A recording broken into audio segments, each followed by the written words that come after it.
पीले दांत वाली बहू। रंजना कभी ब्रश नहीं करती थी। उसे कितनी बार उसके माँ बाप ने डांटा, लेकिन उसका कोई असर उस पर होता ही नहीं था, जिस कारण से उसके दांत पीले पीले हो जाते हैं। शादी के बाद अरे बहू, वैसे तो तुझ में कोई कमी नहीं है, पर तेरे दांत इतने पीले कैसे हैं बेटा? कैसे मतलब? कोई सर्जरी थोड़ी ना कराइए। वो तो क्या नाम, मैं ब्रश नहीं करती थी तो पीले हो गए। अब क्या करूं? आप कहें तो लाल करवा लूं या फिर काले? यार ये क्या है, क्यों माँ से लड़ रही हो? लड़ रही हूँ? अरे मैं लड़ रही हूँ या ये बोल रही है कि दांत पीले हैं, पीले। अरे तपस्या थोड़ी ना की है इन्हें पीले करने के लिए। बकायदा ब्रश नहीं किया है 20 साल तक, तब जाकर। छी, कैसी बात कर रही हो? ये उस वक्त तो पीले नहीं थे जब हम लोग तुम्हें देखने आए थे। अरे तब साफ करवा लिया होगा डेंटिस्ट के पास जाकर। अब देखो कैसे पीले पीले लग रहे हैं। रंजना सास की तरफ गुस्से से देखती है। फिर शुरू हो गई पीले पीले पीले। अरे पीले तो तब भी थे जब मेरे हाथ का रसगुल्ला उड़ा उड़ा कर खा रही थी और बोल रही थी, लड़की नहीं गुणों का खजाना दे रहे भाई साहब आप। खैर, अब वो लोग करते भी तो क्या करते, पीले दांत वाली बहू पल्ले पड़ी थी तो झेलना तो था ही। एक दिन कीर्तन में रंजना गाना गा रही थी। अरे कमला बहन, माँ का द्वार है, यहाँ तो सब शुद्ध होकर आते हैं, फिर अपनी बहू को ब्रश भी नहीं करवाती तुम। दूर से पीले पीले दांत भक्ति में बाधा उत्पन्न कर रहे हैं। अरे कोई 2 साल के बच्ची थोड़ी ना लेकर आई हूँ मैं बहू बनाकर। अच्छी खासी लड़की है, अरे कैसे करवाऊं ब्रश? ये तो उसे खुद करना चाहिए ना। अब माँ बाप तो इसके जैसे तैसे निपटा दिए, ये नहीं सोचा कि सास कैसे संभालेगी।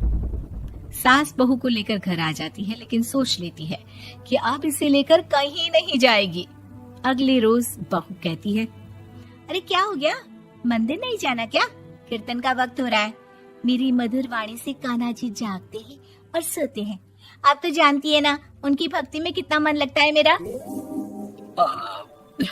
वो क्या है ना, तबीयत ठीक नहीं लग रही है मेरी, आराम करूंगी मैं। तबीयत ठीक नहीं लग रही? अभी तो मिथुन के गाने पर नाच रही थी आप, और अब बोल रही है कि तबीयत ठीक नहीं लग रही। अरे भक्ति में मन लगा लो सासू माँ, ऊपर जाना है, क्या मुंह दिखाओगी आप? हाँ? सास को बहू की बात पर गुस्सा आ जाता है। मैं क्या मुंह दिखाऊंगी, इसकी चिंता तो ना कर, समझी? अपने मुंह की चिंता कर, जो ये पीले पीले दांत लेकर हर जगह पहुंच जाती है। पता है लोग कितना मजाक बनाते हैं। ना जी ना, मैं नहीं जाना कहीं तेरे साथ। तो ये बात है, कोई ना, मत जाओ, मैं अपने कमरे में ही बैठकर भक्ति कर लूंगी। ऊपर वाला दांत थोड़ी ना देखता है, मन देखता है, भावना देखता है। और अरे बस बस, तू सब कुछ दिखा, बस ये सफेद चमकदार दांत ना दिखाना किसी को, है? जा यहाँ से। बहू को सास की बात का कोई फर्क नहीं पड़ता, वो तो जैसी थी वैसी ही रह जाती है। सुबह नहाकर किचन में खाना बनाना, फिर खाना खाना, कीर्तन भजन करना और सो जाना। एक दिन, माँ जी मैं सहेली के घर जा रही हूँ, शाम को लेट आऊंगी। हाँ हाँ तो जाना, मैंने कौन सा तेरी आरती करनी है घर पर बैठकर। रंजना सहेली के घर जाती है, जहाँ वो पार्टी में जाने की तैयारी कर रही होती है। अरे शिखा, कहाँ जाने की तैयारी कर रही है? मैं गलत वक्त पर आ गई क्या? अरे नहीं यार, उल्टा सही वक्त पर आई है। मैंने ये साड़ी और ज्वेलरी निकाली है यार, शाम को इनके ऑफिस की एक पार्टी में जाना है। बताना कैसा लग रहा है ये सब? नहीं यार, इस ड्रेस के साथ तो वो वाली ज्वेलरी अच्छी लगेगी। हाँ हाँ सही बोल रही है, मैंने ध्यान ही नहीं दिया। वैसे तो हमेशा से मस्त फैशन सेंस रखती है। तो बड़ा जाती होगी ना पति के साथ पार्टी में। रंजना कुछ नहीं बोलती, बस सोचती है कि यार काश ये बात सही हो जाती, पर मैं क्यों नहीं जाती पार्टी में? क्या इन लोगों की कोई पार्टी होती नहीं होगी?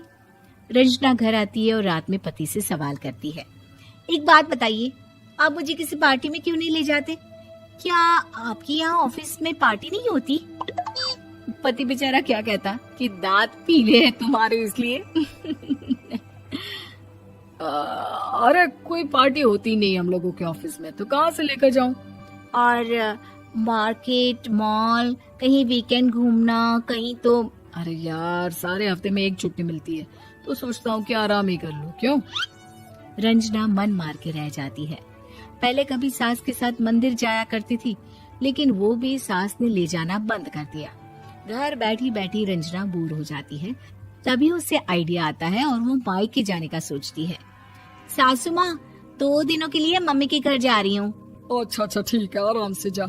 और हाँ, माँ से कुछ अच्छी आदत सीख कर आना कि कैसे शरीर के हर भाग की तरह दांतों की सफाई भी जरूरी होती है, समझी? शुरू हो गई ना आप। वो लोग आपकी तरह नहीं है कि छोटी छोटी बात का बतंगड़ बना दे। उन लोगों के लिए मैं मायने रखती हूँ, ना कि मेरे पीले पीले दांत। रंजना माँ को बिना बताए उन लोगों को सरप्राइज देती है, लेकिन जैसे ही वो दरवाजे पर पहुंचती है, अंदर देखती है कि घर वाले कहीं जा रहे होते हैं। अब माँ, काश रंजना दीदी के दांतों वाली प्रॉब्लम नहीं होती, तो वो भी हम लोगों के साथ चलती ना बुआ जी की बेटी की शादी में। हाँ बेटा, लेकिन अब उसे कौन समझाए कि उसको उसके पीले दांत नहीं दिखते, लेकिन उसके आसपास के लोगों को कितना एम्बैरेसिंग फील कराते हैं। मुझे तो कितनी बार उसके स्कूल की टीचर ने शिकायत की कि उसके साथ कोई लड़की बैठना भी नहीं चाहती, और ना ही कॉलेज में कोई उससे बात करना चाहता था। लेकिन पता नहीं क्यों उसे ये बात समझ में ही नहीं आती। कोई कमी नहीं है उस लड़की में, बस यही कि दांत पीले हैं। वो तो भला हो जीजा जी और उनकी माँ का, जो दीदी को जैसी है वैसे ही रखा हुआ है। रंजना को अपने घर वालों की बात सुनकर बहुत दुख होता है।